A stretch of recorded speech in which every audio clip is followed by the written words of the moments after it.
Sugar Man director Bendjelloul dies. Searching for Sugar Man director Malik Bendjelloul dies aged 36. Swedish police say no crime suspected in death of filmmaker who won 2013 Oscar for documentary about elusive musician. Malik Bendjelloul, the Swedish film director who made the Oscar-winning music documentary Searching for Sugar Man, has died at the age of 36. Police spokeswoman Pia Glenvik told the Associated Press that Bendjelloul died in Stockholm late on Tuesday. The police did not specify the cause of death and said no crime was suspected. Searching for Sugar Man, which detailed the life and career of the American singer Sixto Rodriguez, won the Oscar for Best Documentary in 2013. Bendjelloul grew up in central and southern Sweden and acted in the Swedish TV series Ebba and Didrik as a child during the 1990s. He studied journalism and media production at the Linnaeus University of Kalmar in southern Sweden and later worked as a reporter for the Swedish public broadcaster SVT. He resigned from that job to travel the world and got the idea for Searching for Sugar Man during one of his trips. The film followed two South African journalists who set out to find what had become of Rodriguez. The film, structured like a mystery, sought to find Rodriguez, who never achieved fame in his home country but had become a popular and influential folk icon in South Africa, completely unbeknownst to himself.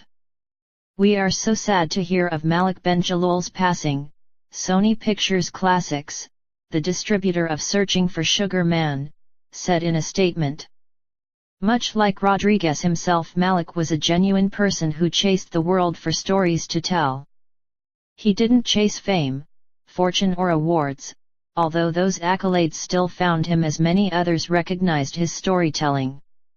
Searching for Sugar Man swept major awards from the U.S. Directors, Producers and Writers Guilds, and also won audience and special jury awards at the Sundance Film Festival.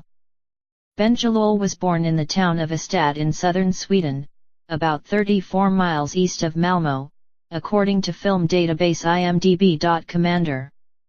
He had also directed television documentaries about singers Elton John, Rod Stewart, Björk and the German electronic music pioneers Kraftwerk, according to the Swedish Film Institute. "Oh boy!" Bendjelloul exclaimed when he accepted his Oscar from Ben Affleck in 2013, proceeding to thank one of the best singers ever, Rodriguez. The film won other prizes including a British BAFTA for Best Documentary and the Swedish Guldbagge Award. Bendjelloul came across details about Rodriguez during a trip to Cape Town and decided to tell his story. The Detroit construction workers' albums had flopped in the US in the 1970s and he disappeared from public life. But unbeknownst to him, his records had developed a cult following in South Africa during the apartheid era, when boycotts isolated the country from the rest of the world. His music gained a strong following among white liberals who were inspired by his songs of protest about the Vietnam War, racial inequality, abuse of women and social issues.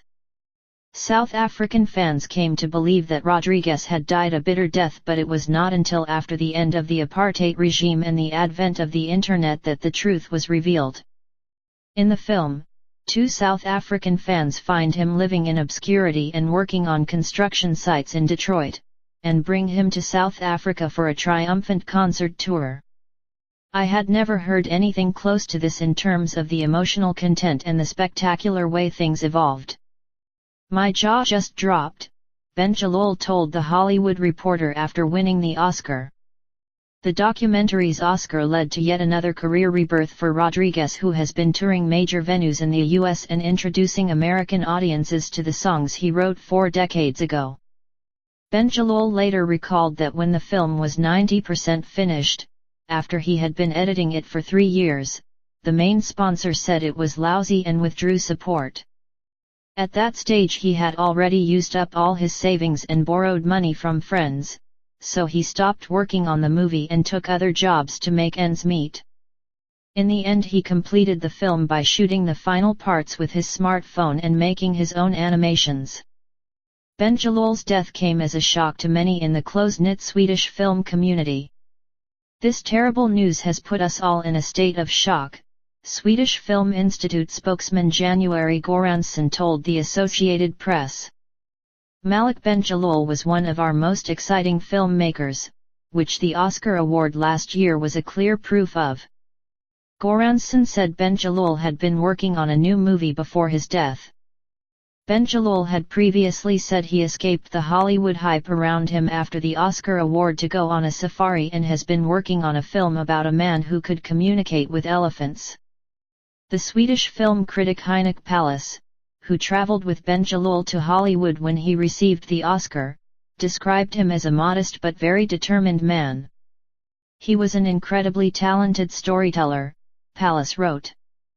"He had the strength of a marathon runner, to work on his film for so many years and sometimes without money, then you have a goal." Bendjelloul is survived by his parents and brother Joer Bendjelloul. Funeral arrangements were not immediately known.